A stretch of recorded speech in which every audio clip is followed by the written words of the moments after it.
요즘 신차 나오는 거 보면서 그런 생각 안 해보셨나요? 디자인이나 가격은 뭐 기본적인 판단 기준이라고 치는데 왜 가끔 그런 거 있잖아요. 대체 저걸 왜 저런 식으로 만들었지? 저건 좀 이렇게 만들 순 없었나? 이런 것들이요. 이건 기본적으로 장착되어 있는 것도 있고 옵션으로라도 넣어줬으면 하는 것들도 있습니다. 이번 그랜저 풀체인지도 이런 게 있더라고요. 솔직히 좀 냉정하게 말하면 이것 때문에 계약을 취소해도 할 말 없다고 봅니다. 그리고 다른 차주들의 짜증을 유발하는 것이기도 합니다. 옵션에 따라 다를 줄 알았는데 그런 건 일단 없고요. 어떤 건지 순서대로 살펴보겠습니다.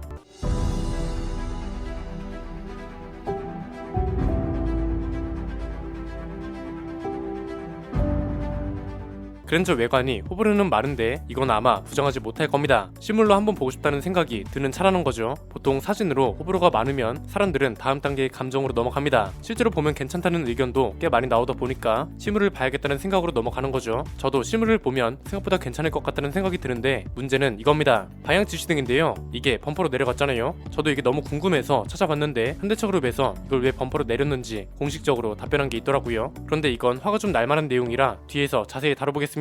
신차가 나오면 아쉬운 부분들이 꽤 많은데 그 중에서도 오늘은 현대기아차랑 관련된 것들만 볼 겁니다. 아쉬운 점만 짚는 게 아니라 이걸 개선할 수 있는 방법도 나름 제안을 해보려고 합니다. 크게 세 가지입니다. 일단 첫 번째는 방향 지시등을 왜 범퍼로 내리는 건지 볼까요? 이게 진짜 화가 나는 이유는 안전하고 관련된 거잖아요. 어떤 사람들은 차간 거리를 유지하라고 일부러 범퍼로 내리는 거라고 하더라고요. 그런데 공식 답변에도 이런 내용은 전혀 없었고요. 차간 거리 유지랑도 전혀 상관없었습니다. 예를 들어서 차간 거리를 유지하고 가는데 비포장 도로예요. 그러면 먼지 때문에 더 안 보이지 않을까요? 가까이 있으면 안 보인다는 것도 너무 유명하죠. 앞차가 좌회전을 할지 우회전을 할 건지 차로 변경을 할 건지 이런 걸 수시로 알아야 하는데 이렇게 조금만 붙으면 아예 안 보입니다. SUV에 타고 있다면 더욱 그렇고 트럭이나 버스 같은 높은 차들을 타면 안 보이는 게 당연합니다. 세단도 마찬가지입니다. 세단을 타는 사람들은 이런 고충이 없어서 괜찮다고 하는데 천만의 말씀이죠. 제가 직접 실험을 해봤습니다. 3시리즈에 타고 니로를 앞에 세워두고 찍은 겁니다. 지금 앞에 보이는 니로가 왼쪽 깜빡이를 켰을까요? 아니면 오른쪽 깜빡이를 켰을까요? 정답은 비상등을 켰다입니다. 이거 과도하게 많이 붙여둔 것도 아니고요. 일반적으로 신호 대기를 할 때 두는 거리 정도만 붙여놨습니다. 세단도 이렇게 안 보이는데 SUV를 타면 더 안 보이죠. 커뮤니티에 이거랑 관련된 사진이랑 게시글이 굉장히 많거든요.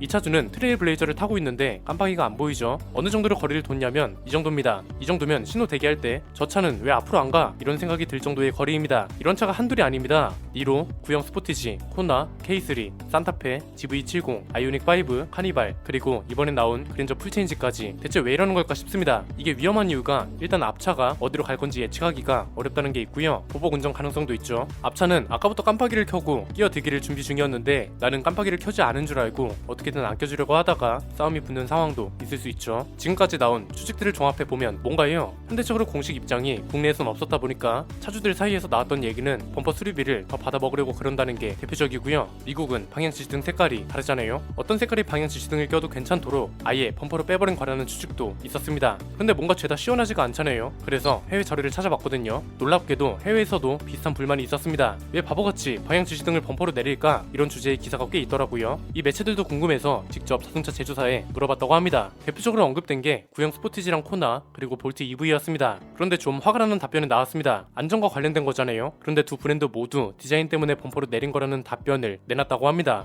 좀 황당하고 짜증나죠. 보기 좋은 것도 아니고 안전 문제도 있는데 결국 디자인 때문에 범퍼로 내린 거란 소리잖아요. 기아 관계자가 뭐라고 했냐면 글로벌 디자인 센터 수석 디자이너가 리얼 MV 슬림한 디자인을 강조하고 싶었다고 한다. 범퍼 하단에 방향 지시등을 배치하면 앞에 있는 안개등과 일체감을 준다. 이렇게 말했다고 합니다. 그러니까 뭐 범퍼 교체 비용을 더 받든지 아니면 방향 지시등 색깔이 영향을 줬다든지 이런 건 전혀 관계가 없고 단순히 디자인 때문에 그것도 그냥 앞에 있는 안개등하고 통일감을 주기 위해서 범퍼로 내렸다는 거죠. 쉐보레도 비슷한 답변이었습니다. 전기차 같은 경우는 머플러가 없잖아요. 예전엔 머플러가 보는 사람들의 시선을 끌었는데 이게 없으니까 밋밋하다 이거죠. 그래서 머플러가 사라진 대신 비슷한 자리에 방향 지시등을 배치해서 시선을 끌기 위한 거라고 답변했습니다. 특별한 이유가 있을 줄 알았는데 제조사에서 직접 이렇게 답변을 했다는 게 좀 놀랍지 않나요? 그리고 또 하나 언급된 게 뭐냐면 외신 기자들은 죄다 규정을 언급하더라고요. 이건 일리가 있습니다. 미국에서 판매되는 모든 차들은 고정되어 있는 브레이크 등이랑 방향 지시등이 있어야 합니다. 이게 무슨 말이냐면 예를 들어서 사고 상황이에요. 그러면 도로 한가운데에 정차할 수밖에 없잖아요. 이때 트렁크도 열어둬야 하거든요. 트렁크를 열었을 때 만약에 브레이크 등하고 방향 지시등이 죄다 트렁크에 붙어있으면 브레이크 등하고 방향 지시등이 안 보이잖아요. 그래서 안전상 트렁크가 아닌 곳에 브레이크 등하고 안개등이 있어야 하고, 그래서 구형 캠리 같은 걸 보면 방향 지시등이 굳이 끝에 자리하고 있는 겁니다. 이런 문제랑 테일램프를 슬림하게 디자인하고 싶은 욕구가 만나서 이런 결과가 나온 거란 거죠. 그러니까 결론적으로 제조사의 공식 입장은 디자인 때문이고, 여기에 합리적인 의견을 하나 덧붙인다면 안전 규정 때문인데 결과적으로 더 안전하지 못한 결과가 나온 거라는 겁니다. 그런데 그랜저 같은 차들을 생각하면 글쎄요, 그랜저는 미국에 수출하지 않기 때문에 제조사 공식 입장이 진짜 이유일 가능성이 더 높은 것 같네요. 두 번째는 이것도 헤드램프랑 관련된 내용인데요. 현대차 그룹 신차들은 아직도 스텔스 차를 예방하지 않는지 궁금합니다. 이건 그렇게 어려운 게 아닙니다. 요즘 수입차들은 어떻게 나오냐면 기본적으로 헤드램프 오프 기능을 없애버립니다. 토요타도 보면 헤드램프 레버에 오프가 없고, BMW 같은 차들은 오프 버튼이 있기는 한데 시동에 걸려있거나 주행 중에는 아예 꺼지지 않도록 해놨습니다. 그리고 만약에 오토가 아니라 미등 같은 걸 켜고 주행하면 오토를 활성화하라는 메시지가 계기판에 뜹니다. 그래서 요즘 나오는 BMW는 스텔스 상태로 다니는 걸 본 경우가 없을 겁니다. 이건 지주사들의 배려라고 생각하거든요. 요즘 차들은 시동만 켜면 계기판에 불빛이 들어오고, 심지어 앰비언트 라이트까지 들어와서 헤드램프를 켠 것 같단 말이죠. 옛날 차들은 헤드램프를 켜지 않으면 계기판에도 불이 안 들어와서 내가 헤드램프를 켰는지 안 켰는지 바로 알 수 있습니다. 그런데 요즘 차들은 이게 아니다 보니까 아예 헤드램프를 끄는 기능을 없애버린 거죠. 그런데 저는 이것보다 현대차 그룹한테 더 현실적으로 적합한 건 주간 주행등을 추가하는 거라고 봅니다.